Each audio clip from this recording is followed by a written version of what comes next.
Good morning guys. Life update சீரீஸில் இன்றைக்கி 4:46. இன்றைக்கி ஒரு மினி டே vlog தான் பார்க்க போகிறீங்க. ஏன்னா காலிலேருந்து சாயங்காலம் வரைக்கும் இருக்கிற சோம்பேறித்தனத்தினால எதுவுமே பண்ணல. மல்லாக்கா படுத்துக்கிட்டு நாளை ஓட்டிட்டேன். எப்பவும் போல் வீக்கெண்ட் ஆனாலே நம்ம பிப் நம்பர் வாங்குறதுக்காக கிளம்புவோம். சரின்னு வேறு வழி இல்லாமல் இருக்கிற சோம்பேறித்தனத்தெல்லாம் எடுத்து ஓரமாக ஒதுக்கி வச்சுக்கிட்டு ரெடியாகி கிளம்பிட்டேன். போகிறப்பவே மனசில் லைட்டாக பட்டுச்சு, எப்படியும் இவனுங்க டிஷர்ட் காலின்னு சொல்ல போகிறானுங்க அப்படின்ட்டு.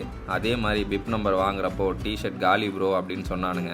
வேறு வழி இல்லாமல் பிப் நம்பரை வாங்கிட்டு இதுக்காடா 1 மணி நேரம் ட்ராவல் பண்ணி இவ்வளோ தூரம் வந்தோன்ற மாதிரி ஆக்கிட்டானுங்க.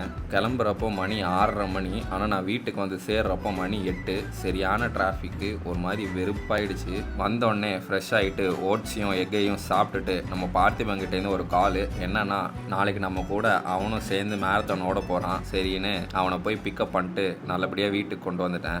போர் அடிக்குது, என்ன பண்ணுறதுன்னு தெரியாமல் பக்கத்தில் இருக்கிற கெஃபேக்கு போய் ஒரு ஹாட் சாக்லேட்டை குடிப்போன்னு கூப்பிட்டு போனேன். கொஞ்ச நேரம் டைம் பாஸ் பண்ணுவோம் அப்படின்னு ஒரு ஹாட் சாக்லேட்டும் ஃப்ரெஞ்ச் ஃப்ரைஸும் சாப்பிட்டுக்கிட்டு கேம் விளையாடிட்டு இருந்தோம். போக போர் அடிக்குது அப்படின்ட்டு பெட் மேட்ச் வச்சு விளாட்னோம். அதுதான் நான் பண்ண பெரிய தப்பு போல். தலைவன் ஜெயிச்சிட்டான். வேறு வழி இல்லாமல் பெட் வச்ச மாதிரி தலைவனுக்கு ஒரு ஹாட் சாக்லேட்டை வாங்கி கொடுத்துட்டேன். நல்லபடியாக சாப்பிட்டு முடிச்சுட்டு அப்படியே வீட்டுக்கு வந்தோடனே கொஞ்சம் எடிட்டிங் வேலை இருந்துச்சுன்னு உட்காந்து எடிட்டிங் பண்ணிருந்தேன். நம்ம தலைவனுக்கு சும்மா உட்காந்து போர் அடிக்குது போல் என்னை வச்சு டிஃப்ரெண்ட் ஆங்கிளில் வீடியோ எடுத்துகிட்டு இருந்தான். ஒரு ஸ்டேஜில் தலைவனுக்கு சரியான தூக்கம் சொக்கிடுச்சு போல். தலைவனும் போய் தூங்கிட்டான். நானும் எடிட்டிங்கை முடிச்சுட்டு என்னோடய நாளை முடிச்சுக்கிறேன். உங்களை எல்லாரையும் நாளைக்கு மேரத்தானில் சந்திக்கிறேன் கைஸ். பாய்.